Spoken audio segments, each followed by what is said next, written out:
akan tertipu dengan ucapan almar'u ma'aman ahab. Seseorang akan dikumpulkan dengan siapa orang yang dicintainya. Innaka lan talhaqul abrar illa bi'amalihim.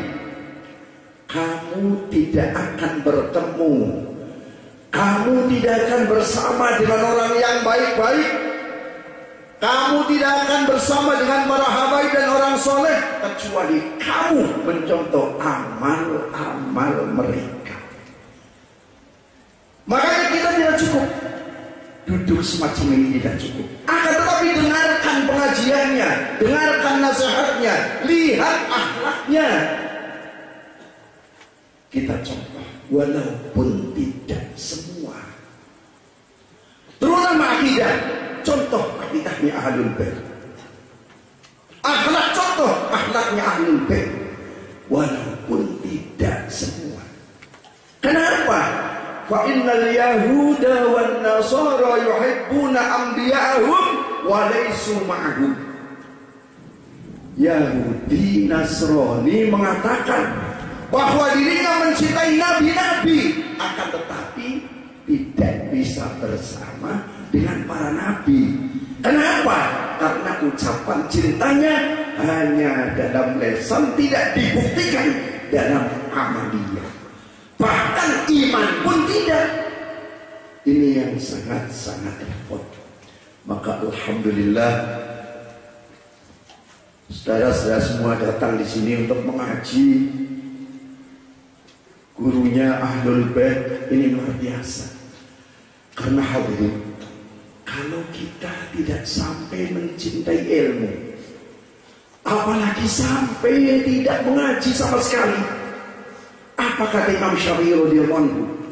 Man la yuhibbul ilma la khaira fihi wa la takun bainaka wa bainahu ma'rifatun wa la shadaqatun.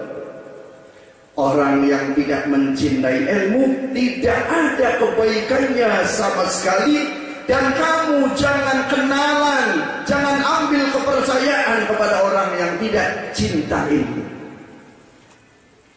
apalagi benci ilmu. Orang yang tidak cinta ilmu, kita tidak boleh kenalan dengan orang yang tidak mencintai ilmu.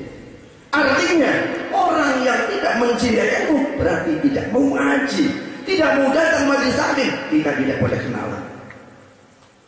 Dan kita tidak boleh ambil kepercayaan. Hadirin rahimahullah, ini pentingnya ilmu. Bahkan Sayyidina Umar bin Khattab tegas-tegas mengatakan, la yabi' fi suqina wa la yashtar man lam yatafaqqah.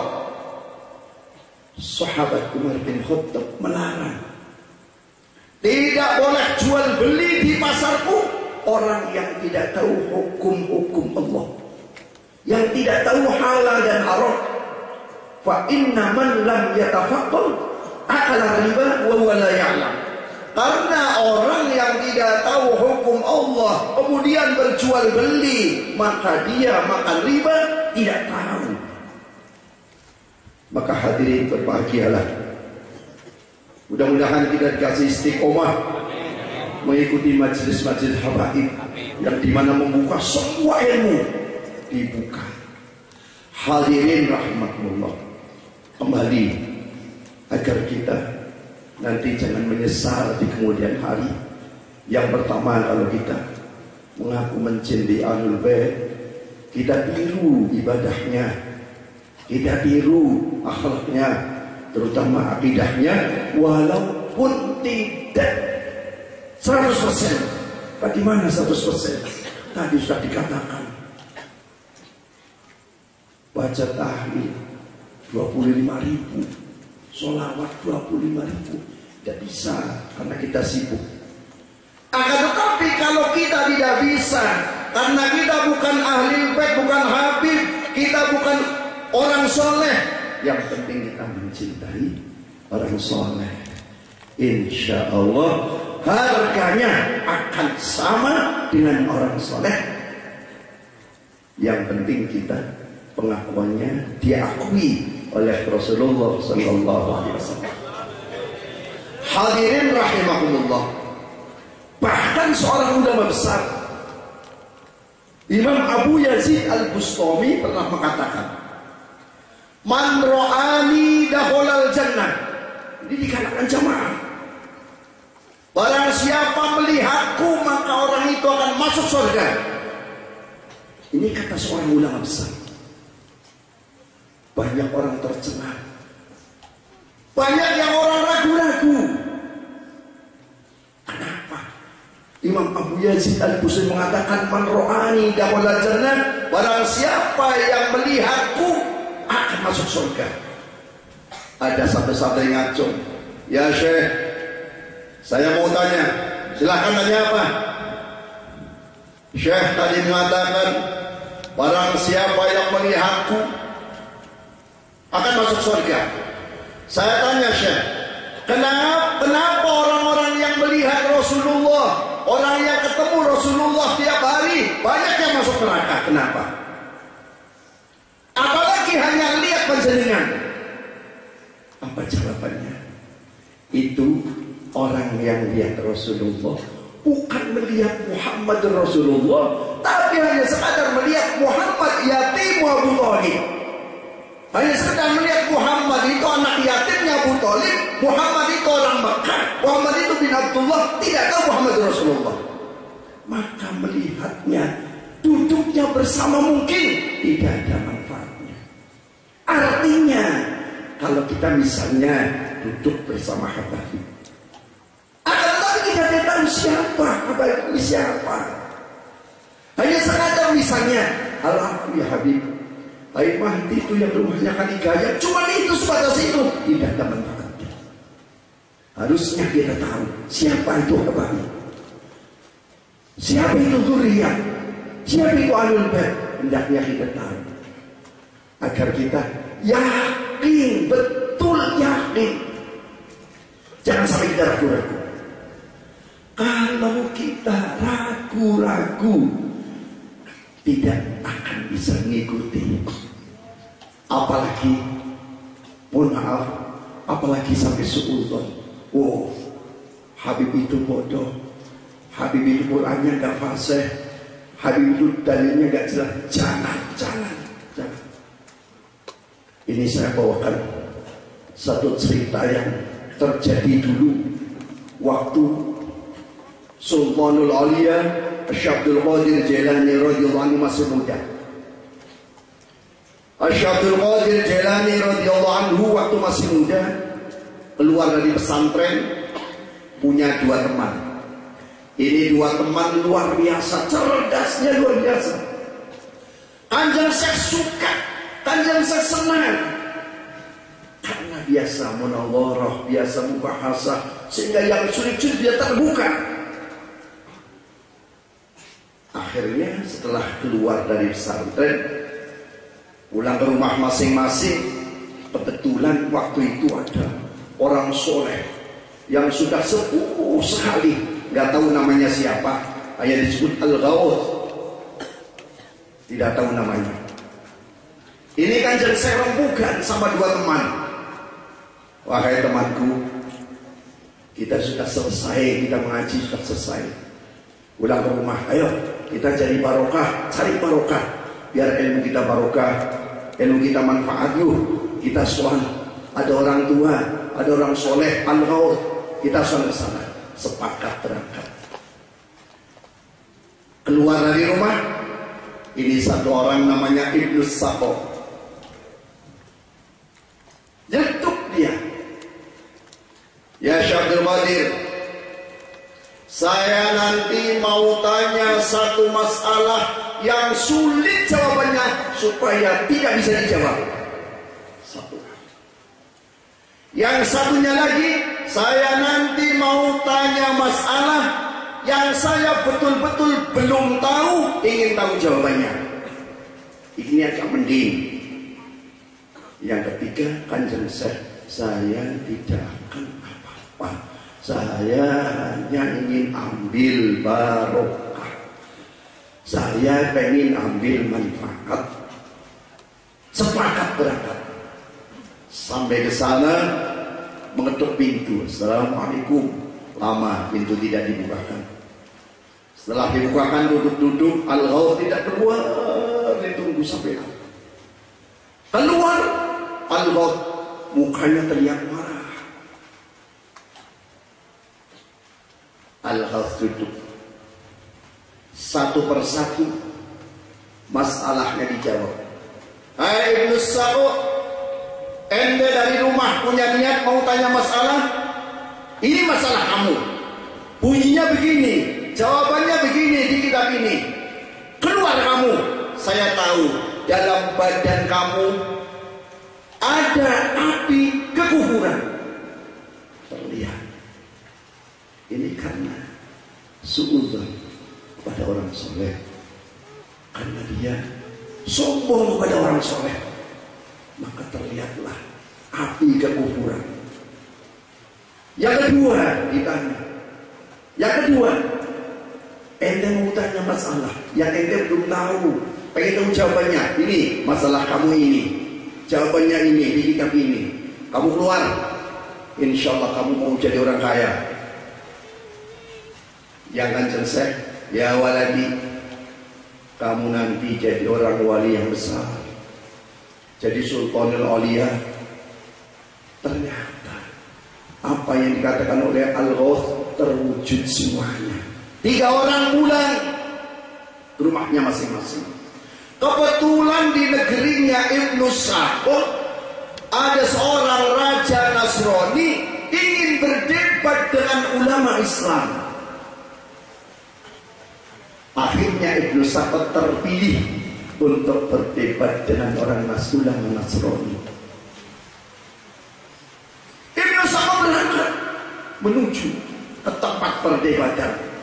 Di tengah jalan Ibnu Sa'ud melihat seorang perempuan muda yang cantik sekali. Tergoda. Akhirnya kenalan. Akhirnya meminang.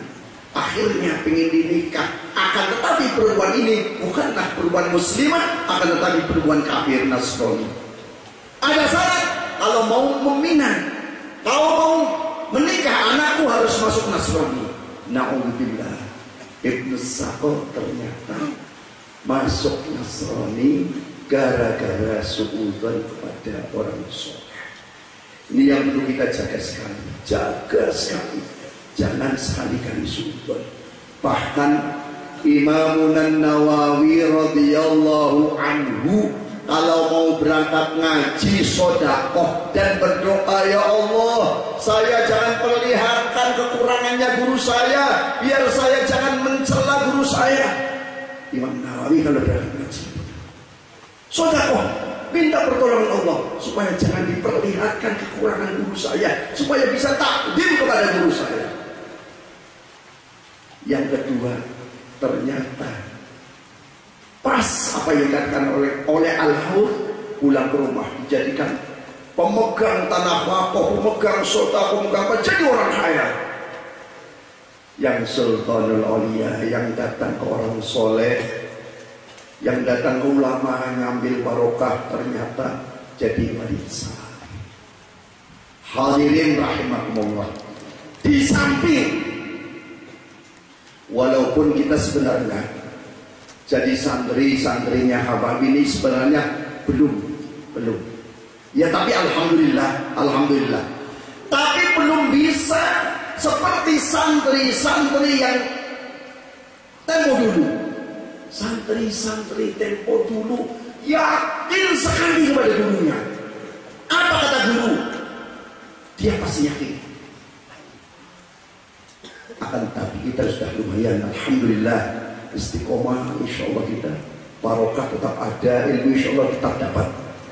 Amin. Ini terjadi. Wa'dul masyayikh, seorang syekh, seorang guru besar, muridnya banyak. Ini guru melihat satu santri yang betul-betul sidik, yang betul-betul mencintai gurunya, yang betul-betul mengagungkan gurunya. Dipanggil, Ulan, ta'al, Ulang. Sini. Ente cinta nggak pada saya? Kata gurunya, alhamdulillah, saya sangat-sangat mencintai. Kamu mencintai aku? Berat mana dengan mencintai orang tuamu? Banyak mana dengan mencintai orang tuamu? Tentu saja saya banyak mencintai guru. Orang tua saya di bawah guru. Oke, sekarang saya perintah. Malam ini kamu harus pulang. Besok pagi kamu harus bawa kepalanya ayahmu ke sini. Nah, yang saya laksanakan ini ujian. Ujian.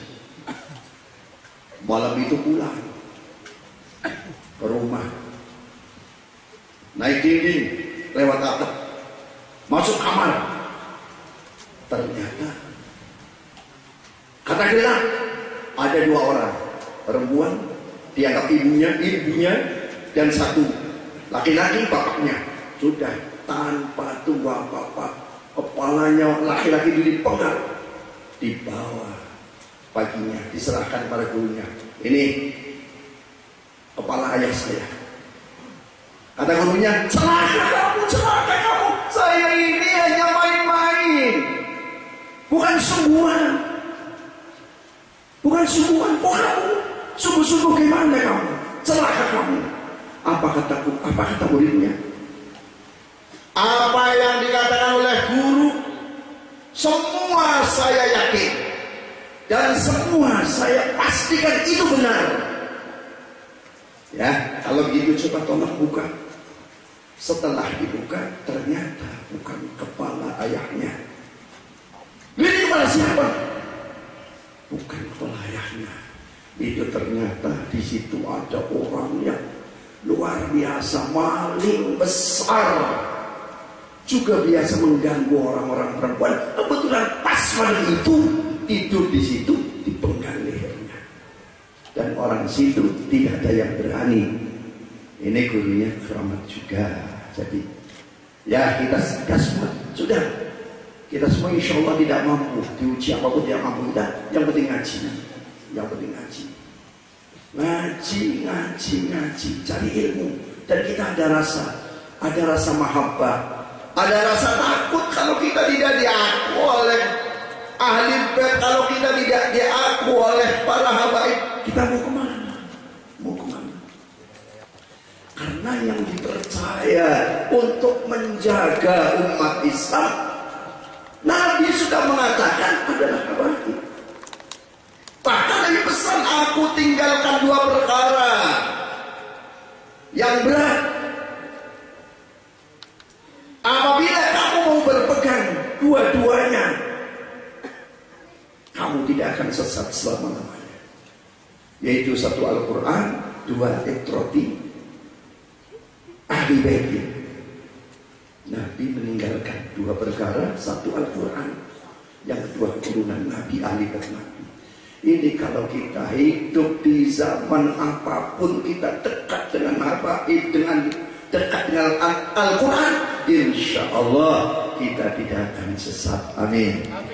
Tidak akan sesat. Akan tetapi kalau kita jauh dari habaib, apapun ilmunya, lihat yang sekarang sudah terjadi,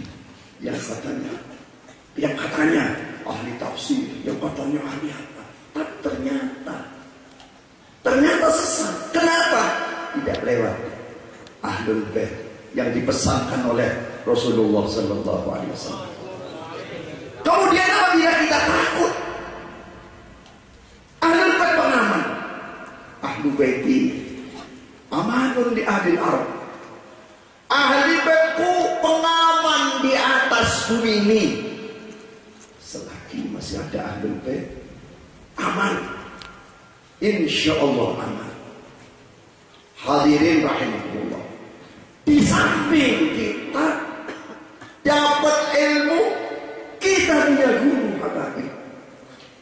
Ini untuk menghantarkan hajat-hajat kita kepada Allah Subhanahu Subhanahu wa ta'ala. Karena kalau kita langsung minta pada Allah belum tentu diterima, belum tentu. Karena saya belum ahli memanggil Allah, belum ahli seperti tadi Haib Soleh tadi. Ini sudah ahlinya, saya belum ahli. Maka dulu terjadi ada seorang syekh membawa muridnya ke tepi laut.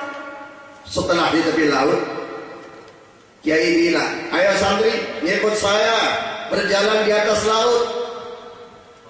Saya takut tenggelam kiai. Santriku semua sebut namaku, ya Syekh Fulan. Suruh menyebut namanya gurunya. Insya Allah tidak tenggelam, kata kiai. Kompak, ya Syekh Fulan.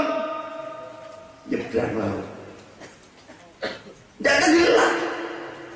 Tapi ada satu santri yang tidak mau, ya Syekh Fulan tidak mau.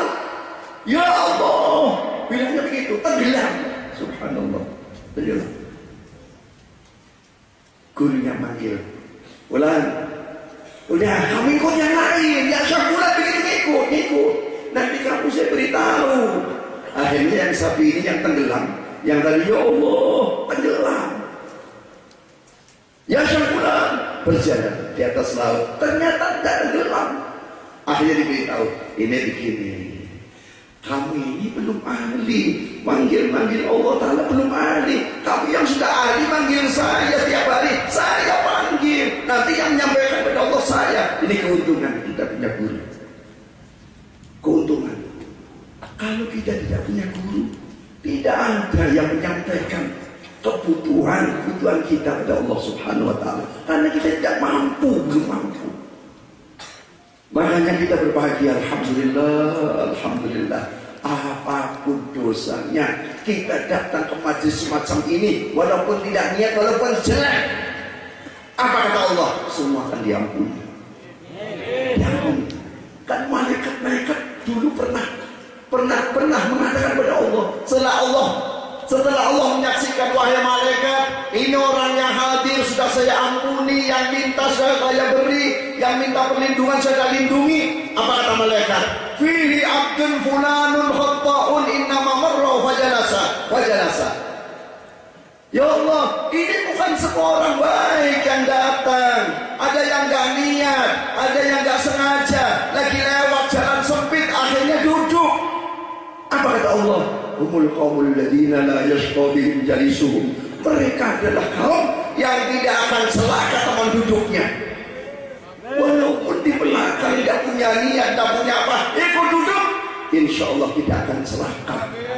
Karena majlis ini disukai oleh Rasulullah Sallallahu Alaihi Wasallam. Hadirin rahimakumullah, kita tadi sudah banyak, apalagi kita nanti sebentar lagi kan mendapatkan bulan suci Ramadan. Tadi sudah disinggung-singgung, jangan sampai kita masuk Ramadan kita gagal. Kenapa? Rasulullah hanya berdoa, wa ballighna Ramadan. Rasulullah tidak minta umur panjang, tapi ya Allah sampaikan umurku sampai Ramadan. Ya Allah, ada apa Ramadan tadi sudah jelas. Tidurnya saja ibadah, diamnya seperti macam tasbih. Itu bulan Ramadan. Akan tetapi ada penyakit 5 ini yang berbahaya sekali. Apabila kita melaksanakan penyakit, salah satu penyakit 5 dalam Ramadan, maka pahala puasanya akan hancur. 1. Al-kadhib, berdusta. 2. Al-ghibah, menggunjing orang lain. Namimah, adu domba, sumpah palsu. Kemudian yang kelima, melihat wanita lain dengan syahwat. Ini yang sangat berbahaya. Maka mudah-mudahan ini ilmu saudara-saudara yang telah dicapai oleh guru kita semua, Al-Habib Mahdi, mudah-mudahan bermanfaat sehingga kita sampai Ramadan siap betul. Saya di sini atas perintah dari Habib Mahdi, sebenarnya saya malu dan risih sekali ada di sini. Akan tapi saya hanya pengen diri saya diemot-emot oleh Habib Mahdi, hanya itu kepingin saya. Karena begini, laisa sya'nu ayyakuna al-waliyyu fi qalbi, walakinna sya'na antakuna fi qalbi waliyin. Bukan sesuatu yang agung, bukan sesuatu yang mulia. Wali dalam hatimu. Ente, saya kenal wali itu, saya kenal wali itu, saya kenal Habib itu, saya kenal Habib itu. Bukan sesuatu yang baik. Akan tetapi yang baik itu ente dikenal, ente ada dalam hatinya habaib, ente dikenal oleh hatinya guru kamu. Itu yang baik.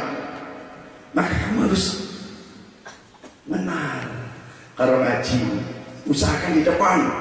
Nanti habis ngaji, salaman dengan habaib. Ini nanti nyambung salaman ente semua kepada Rasulullah Sallallahu Alaihi Wasallam. Melihat habaib nyambung seperti melihat Rasulullah Sallallahu Alaihi Wasallam. Bahkan man qadra'ahum qara'a man ra'ahum. Bahagia orang yang melihat orang soleh atau yang melihat orang soleh. Nyambung semua. Hadirin rahimakumullah, kurang lebihnya saya mohon maaf. Mudah-mudahan kesalahan saya, mudah-mudahan ketidakikhlasan saya diampuni oleh Allah Subhanahu wa taala, diberkati hadzal majlis, dan mudah-mudahan kita diberi kekuatan semua untuk menjalani Ramadan dan dijaga dari semua maksiat-maksiat yang ada. Dan afufukum, wassalamualaikum warahmatullahi wabarakatuh.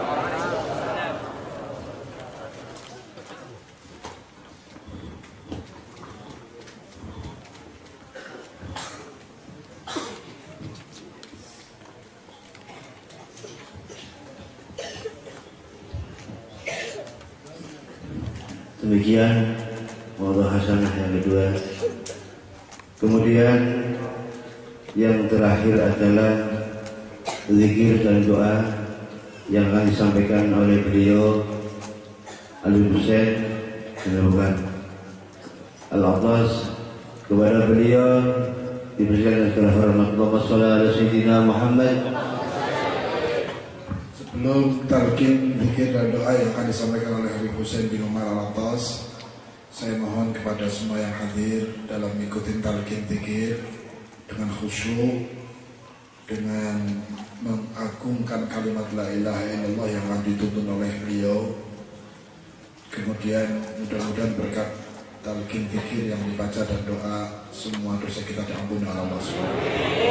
Ada satu riwayat hadis, Nabi pernah duduk dengan para sahabatnya, tiba-tiba Nabi menyuruh tutup pintu, ditutup, kemudian tanya, apakah ada selain kita, maksudnya orang kafir atau orang munafik? Sahabat melihat satu sama lain, kemudian kata sahabat, nggak ada ya Rasulullah, semua orang kita, semua jamaah kita, orang-orang Islam semuanya. Kemudian Nabi mentalkin zikir 3 kali, la ilaha illallah, diikutin sahabatnya sampai terakhir Muhammad Rasulullah. Kemudian dia mengatakan, sesungguhnya semua dosa yang hadir di majelis ini semuanya diampuni oleh Allah. Kita ikutin sunnah Nabi, akan dipimpin oleh Habib Husain bin Umar Al-Attas. Kemudian hadirkan hati kita, khusyukkan hati kita, agungkan kalimat talqin ini supaya keluar dari dalam hati yang dalam, mengucapkannya dengan agung, dengan khusyuk, dengan ikhlas. Mudah-mudahan semua dosa kita diampuni oleh Allah Subhanahu wa taala. Kemudian bagi jamaah yang setelah selesai ini nanti habaib akan masuk ke ruangan depan situ, tolong disiapkan jamaah ruangan dua ruangan untuk habaib untuk makan, dan asatidz jangan pulang dulu, para masyayikh yang dapat undangan. Setelah habaib masuk ke ruangan sini akan ada acara marawis madah Rasul Sallallahu Alaihi Wasallam. Ada marawis madah Rasul yang dari ikhwan kita dari jamaah CMC yang datang dari Cilacap.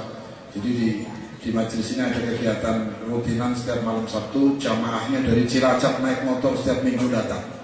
Habaib dari Al-Attas, dari Al-Idrus, alhamdulillah datang. Mereka punya kelompok gambus atau marawis yang malam hari ini insya Allah setelah acara akan tampil di majelis. Bagi yang mau lihat silahkan untuk hadir. Yang lainnya nanti kalau yang ingin pulang atau yang tidak ingin hadir juga silahkan, tidak ada masalah. Mudah-mudahan Allah beri berkah insya Allah. Amin Allahumma amin. Untuk talqin dan zikir akan disampaikan langsung oleh beliau, orang tua kita, guru kita bersama Habib Husain bin Umar Al-Attas. Alaihi falyatafadhal. Muhammad.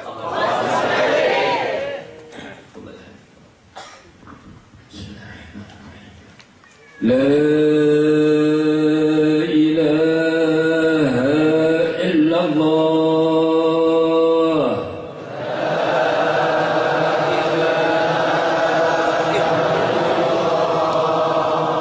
لا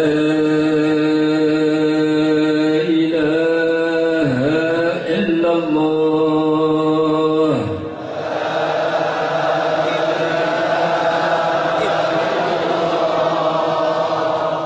لا إله إلا الله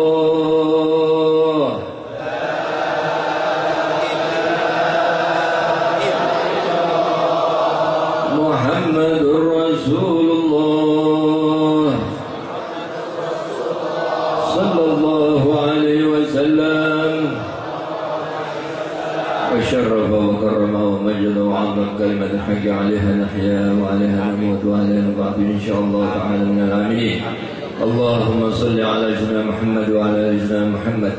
اللهم يا عظيم السلطان يا قديم الإحسان يا دائم النعم يا كثير الجود يا واسع العطاء يا خفي اللطف يا حليما لا يعجل. صل يا ربي على سيدنا محمد وعلى آله وسلم وعلى الصحابة أجمعين.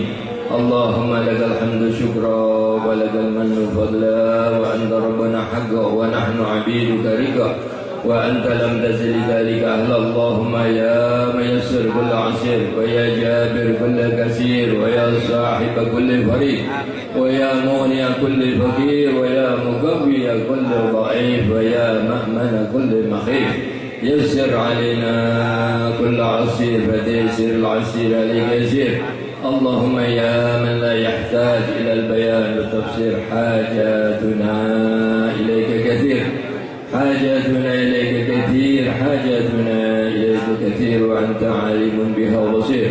اللهم إنا نخاف منك ونخاف ممن يخاف منك ونخاف ممن لا يخاف منك. اللهم بحق من يخاف منك نجنا ممن لا يخاف منك. اللهم بحق سيدنا محمد صلى الله عليه وسلم اخرسنا بعينك التي لا تنام واكنفنا بكنافك التي لا يرام وارحمنا وارحمنا بقدرتك علينا ولا تهلكنا وانت رجاؤنا وثقتنا برحمتك ارحم الراحمين. ربنا آتنا في الدنيا حسنة وفي الآخرة حسنة وقنا عذاب النار. وصلى الله على سيدنا محمد النبي وعلى آله وصحبه وسلم وارزقنا كمال المتابعة ظاهرا وباطنا يا أرحم الراحمين بفضل سبحان ربك رب العزة عما يصفون وسلام على المرسلين والحمد لله رب العالمين. بجل الفاتحة. الرحمن الرحيم مالك يوم الدين إياك نعبد وإياك نستعين صراط الذين أنعمت عليهم غير المغضوب عليهم ولا الضالين آمين. وتب علينا إنك أنت التواب الرحيم. وشكرا الحمد لله رب العالمين. Jazakumullah khair. Mudah-mudahan semua doa yang dipanjatkan dikabul oleh Allah Subhanahu wa taala. Amin.